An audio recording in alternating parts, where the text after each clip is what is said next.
Hello everyone, I hope you all are doing great. So आप में से बहुत सारे लोग मुझसे पूछ रहे थे कि बताइए कि करंट अफेयर्स को कैसे करना है for D U L L B. So I thought why not let's make a video जिसमें आपको मैं कोशिश करके ये बता सकूं कि करंट अफेयर्स को आप कैसे टैकल कर सकते हैं for specifically for D U L L B.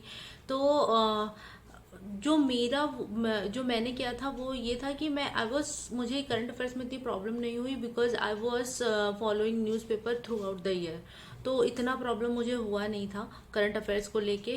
तो अभी टाइम इतना ज़्यादा बचा नहीं हुआ है करंट अफेयर्स कि आप पूरे साल का करंट अफेयर्स या न्यूज़पेपर या किसी पर्टिकुलर पूरे साल की मंथली मैगजीन्स को फॉलो करें। तो इतना टाइम नहीं है बिकॉज मैक्सिमम एग्ज़ाम के लिए 20 to 25 डेज ही हैं। अगस्त सेकेंड वीक में मोस्ट प्रॉब्ली एग्ज़ाम या थर्ड वीक में एग्ज़ाम में अगस्त में हो जाएगा एग्ज़ाम। तो रही बात अभी कैसे करंट अफेयर्स को टैकल करना है। तो what you can do is अभी बहुत कम टाइम है। सो लेट्स पहले तो सबसे पहले करंट अफेयर्स को पढ़ना शुरू कर दीजिए। फॉर दैट आपको किसी भी एक पर्टिकुलर मंथली मैगजीन को उठा लीजिए। जैसे कि मैंने मेरे टाइम पे उठाया था विजन आईएएस का मंथली मैगजीन। तो आप या तो मंथली मैगजीन विजन आईएएस का उठा लीजिए या फिर ओनली आईएएस का मंथली मैगजीन, जो कि वो ऑनलाइन पीडीएफ प्रोवाइड करते हैं, फ्री है वो पीडीएफ। दोनों ही विजन आईएएस का भी फ्री है एंड क्या बोलते हैं ओनली आईएएस का भी मंथली जो कंपाइलेशन है वो फ्री ही रहता है। And what I am suggesting these magazines because वो ना काफ़ी अच्छे से टॉपिक वाइज बाइफरकेट कर देते हैं टॉपिक्स को, करंट अफेयर्स को। तो अगर आपको जैसे आप लॉ का एग्ज़ाम देने जा रहे हो, ठीक है, तो लॉ के जो टॉपिक्स होंगे दैट आर मोर इम्पॉर्टेंट, वो बहुत ज़्यादा इंपॉर्टेंट होने वाले हैं इन योर अपकमिंग एग्जाम। तो आपको पूरा करंट अफेयर्स पढ़ने की ज़रूरत नहीं है कि हर एक, अब उसमें बहुत सारे सोशल टॉपिक्स पे भी रहते हैं, सोशियोलॉजी के भी टॉपिक्स रहते हैं which you need not to read at all for D U L L B. तो आपको क्या करना है, आपको लीगल पॉलिटी एंड गवर्नेंस का एक सेक्शन होता है, उसमें आपको वो टॉपिक, वो पोर्शन उठा के उसे अच्छे से पढ़ लेना है। उसमें भी बहुत इन डेप्थ पढ़ने की ज़रूरत नहीं है बिकॉज बहुत सारे बिल्स होते हैं जिसमें अमेंडमेंट हुए होते हैं। तो आपको उन बिल्स को इन डेप्थ पढ़ने की ज़रूरत नहीं है, ऊपर ऊपर से देखने की ज़रूरत है। जैसे अभी रिसेंटली मैं 2-3 दिनों से फॉलो कर रही हूँ कि मैटरनिटी एक बेनिफिट एक्ट हो जो होता है उस, और उसमें वो उसमें उसके प्रोविजंस थोड़े से इंपॉर्टेंट प्रोविजंस, और अभी रिसेंटली एक केस भी चल रहा है जिसमें अबॉर्शन को लेके जी डी वाई चंद्रचूड़ जी की बेंच है वो हेड कर रही है। उसमें देखा जा रहा है कि एक जो लड़की है वो प्रेग्नेंट है और अनमैरिड है और मोर देन 22 से 24 के बीच का उसका प्रेगनेंसी पीरियड चल रहा है। तो is she available for termination और नॉट। अभी कल ही उसमें ये जजमेंट आई कि हाँ किया जा सकता है, बट जो एक्चुअल अबॉर्शन प्रोविजन है उसमें 22 वीक से ज़्यादा का अगर बेबी हो जाता है तो इन स्पेशल सर्कमस्टांसेस में वो किया जा सकता है और उसी का ही बेनिफिट लिया गया है यहाँ पे। स्पेशल सर्कमस्टांसेस के अलावा नॉर्मली आप टर्मिनेट नहीं कर सकते हो बेबी को। बेनिफिट एक्ट्स एंड अबॉर्शन का वो देखना इंपॉर्टेंट हो जाएगा आप लोगों के लिए कि कितना टाइम ड्यूरेशन में चाहिए हो, मतलब अबॉर्शन करा सकते हैं। अदर देन दैट अभी रिसेंटली आपको ध्यान देना चाहिए कि प्रेसिडेंट इलेक्शन हो रहे हैं। हमारे टाइम पे 2021 में एन वी रमन्ना जी का अपॉइंटमेंट हुआ था as a chief justice of India. तो बहुत ज़्यादा कन्फ्यूजन हो गया था कि ऐसे बोबड़े हैं या एन वी रमन्ना हैं, क्योंकि बहुत कम टाइम स्पैन में हुआ था और बच्चों में बहुत ज़्यादा कन्फ्यूजन हो गया था। क्योंकि जितनी भी प्रिपेयर करने के लिए बुक्स आती हैं उसमें हर जगह पे सीजीआई ऐसे बोबड़े दिया हुआ था, तो एवरीवन इज लाइक ऐसे बोबड़े ही लिखना है। वो कन्फ्यूजन में वहाँ पे गलत करके आ गए। तो आपको ध्यान रखना होगा कि जिस दिन आप एग्ज़ाम देने जा रहे हो उस पर्टिकुलर डे पे उस अपॉइंटमेंट जब हुई है वहाँ पे कौन बैठा हुआ है, कौन पर्सन है। तो आपको ध्यान अच्छे से उस चीज़ को थरो रहना है और वहाँ पे गलत करके नहीं आना है क्वेश्चन। अदर देन दैट अभी जैसे करंट में ही चल रहा है, प्रेसिडेंट इलेक्शन हो रहा है। प्रेसिडेंट इलेक्शन में प्रेसिडेंट इलेक्शन हो रहे हैं, फिर वाइस प्रेसिडेंट इलेक्शन भी होने वाले हैं अगस्त में। तो आपको ध्यान रखना है कि प्रेसिडेंट, और हमारी फर्स्ट दलित वुमेन है जो प्रेसिडेंट बनेंगी, तो इनके आप ध्यान दो कि वो इससे पहले कहाँ की गवर्नर रही हैं। ठीक है, झारखंड के गवर्नर थे।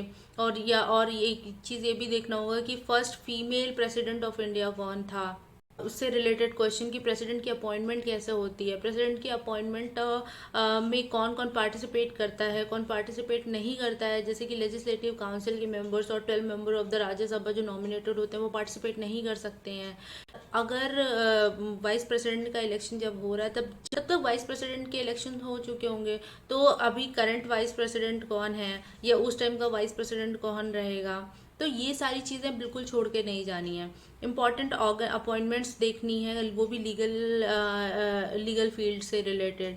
और प्रेसिडेंट का इलेक्शन के बाद उनको ओथ कौन दिलाता है, तो आपको ध्यान होना चाहिए कि chief justice of India oath दिलाते हैं। वाइस प्रेसिडेंट को फिर कौन दिलाएगा, तो आपको पता होना चाहिए कि प्रेसिडेंट दिलाएगा वाइस प्रेसिडेंट को ओथ। तो इस तरीके के क्वेश्चंस आने की बहुत ज़्यादा पॉसिबिलिटी है, and you have to read this type of questions अपने दिमाग में। और पुराने साल अगर आपने अभी तक नहीं देखा है, तो प्रीवियस ईयर क्वेश्चन पेपर्स का रेफरेंस लेते हुए करंट अफेयर्स करो कि किस तरीके के क्वेश्चंस आते हैं। जैसे कि इंपॉर्टेंट ऑर्गेनाइजेशंस आती हैं, वर्ल्ड बैंक हो गया, उनके हेड के बारे में पूछा जा सकता है। वो IMF के हेड के बारे में पूछा जा सकता है। इन्हीं इंपॉर्टेंट ऑर्गेनाइजेशन कौन सी इंडेक्स निकालती हैं, जैसे ह्यूमन डेवलपमेंट इंडेक्स कौन निकालता है, UNDP निकालता है, यूनाइटेड नेशन डेवलपमेंट प्रोग्राम। तो इस तरीके के क्वेश्चंस को बिल्कुल भी छोड़ के नहीं जाना है। इंपॉर्टेंट डेज, अब हर दिन तो आप नहीं पढ़ सकते हो कि हर एक दिन रटने बैठ जाओ, इतना टाइम नहीं है। तो इम्पॉर्टेंट डेज पढ़ो। जैसे हमारे 2021 के पेपर में बहुत सिंपल इन्वायरमेंट डे के बारे में पूछा गया था, 5 जून को होता है, तो इस इन्वायरमेंट डे पढ़ लो, अर्थ डे याद रख लो, फार्मर्स डे याद रख लो, वाटर डे, इस तरीके की चीज़ें पढ़ने की इम्पोर्टेंस है। ये नहीं कि अननेसेसरी के डेज याद करो। और रही बात बुक्स की, इम्पोर्टेंट बुक्स का एक क्वेश्चन ज़रूर आता है। तो जितना मेरी अंडरस्टैंडिंग है, हम बुक्स में भी हर बुक्स को रटने की ज़रूरत नहीं कि हर कौन सी बुक किस पब्लिशर ने लिखी, किस पर्सन ने लिखी है। इंपॉर्टेंट पर्सनैलिटीज़ जो बुक्स लिखते हैं, दोज बुक्स आर इम्पॉर्टेंट। जैसे 2021 में जो क्वेश्चन आया था, वो बुक जो पूछी गई थी वो बराक ओबामा ने लिखी थी। तो इस तरीके की बुक्स इंपॉर्टेंट होती हैं। Barack Obama is a important personality. Unnecessary बहुत सारे राइटर्स के बुक्स पढ़ने का कोई फ़ायदा नहीं है, वो कन्फ्यूजन ही क्रिएट करेगा और याद नहीं रहेगा लास्ट मोमेंट पे। तो इम्पॉर्टेंट पर्सनैलिटीज़ के बुक्स हो गए, इम्पॉर्टेंट ऑर्गेनाइजेशन, शंघाई कॉरपोरेशन हो गया, ठीक है, उनके हेड ऑफिस कहाँ पे हैं, इस तरीके की चीज़ें। यूनाइटेड नेशन सिक्योरिटी काउंसिल के मेंबर्स को देखना होगा। यूनाइटेड नेशन में जो लैंग्वेजेस हैं, 6 लैंग्वेजेस हैं, उन लैंग्वेजेस के बारे में पता होना चाहिए। These are the type of the question जो आपको बिल्कुल भी छोड़ के नहीं जाने हैं। यूनाइटेड नेशंस ऑर्गेनाइजेशन से रिलेटेड हो गया, लीगल फील्ड से रिलेटेड हो गया। What you can do is कि आप मंथली मैगजीन उठाओ, उसमें से लीगल वाला पोर्शन अच्छे से करो। उसके बाद, और लीगल वाले में भी हर चीज़ पढ़ने की ज़रूरत नहीं, क्योंकि वो वहाँ पे UPSC के लिए है। आपको लॉ एंट्रेंस की तैयारी करनी है, UPSC की नहीं करनी है। तो इम्पॉर्टेंट टॉपिक्स उठा के देखो, वो आपको इम्पॉर्टेंट टॉपिक्स ऐसे पता चलेंगे, प्रीवियस ईयर क्वेश्चन की हेल्प से, मदद से पता चलेंगे। तो इस साइड में previous year question paper open करके रखो, और अपनी मंथली मैगजीन का PDF ओपन करके रखो, and first go through the previous year question papers, then try to read those type of current affairs जो इस साल आए हैं। और पूरे साल का करंट अफेयर्स पढ़ने की बिल्कुल भी ज़रूरत नहीं है।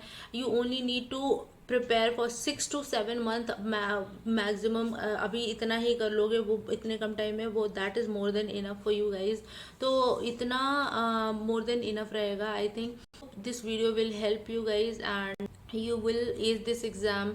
Thank you so much for watching my videos, and if you like my videos, please like, share and subscribe to my videos. Thank you so much, and all the best for your upcoming exam, and I hope we will meet in a law faculty Delhi. Thank you so much.